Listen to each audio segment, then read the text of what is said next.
संविधान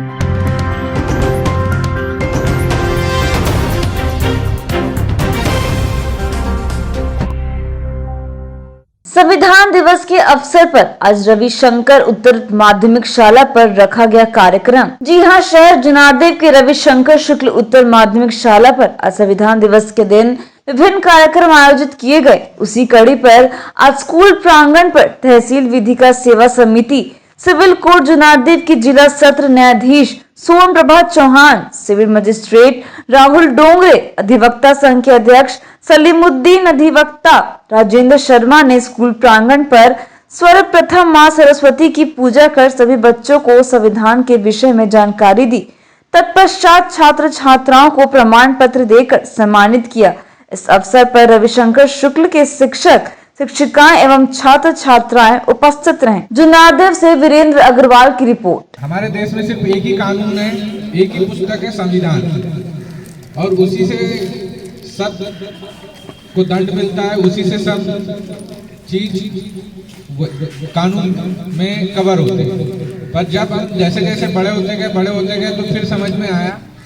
तो मैं चाह रहा हूँ कि क्या आपको भी कोई कंफ्यूजन तो नहीं है, इसलिए ये चीज मैं क्लियर कर देता हूँ कि जैसे घर बनता है ना, तो घर बनता है तो जो नींव पहले खोदते हैं, फिर एक एक ईंट जोड़ के मकान बनाते हैं। तो जो नींव है अपनी, वो संविधान है, और उस संविधान से फिर बहुत सारे कानून बनते हैं कि जैसे महिलाओं के खिलाफ अत्याचार हो रहा है तो उसके लिए एक अलग कानून बन गया है ना। आप सड़क में जा रहे हैं तो कैसे जाना है, ड्राइविंग लाइसेंस चाहिए, क्या चाहिए, उसके लिए एक अलग कानून बन गया।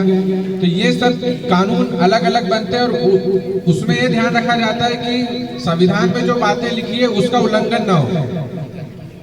तो संविधान एक नींव है, और जो छोटी छोटी ईंट है घर की, वो सब कानून है। तो ऐसे अपने भारत में हजारों कानून है, हर बात के लिए अलग अलग कानून है, और उसका जो सबसे बेसिक नींव है वो संविधान है। अगर उस संविधान में उस कानून का उल्लंघन होता है, या इस कानून में ऐसी कोई बात लिखी रहती है जो संविधान से हट के, तो उस कानून को निरस्त कर दिया जाता है।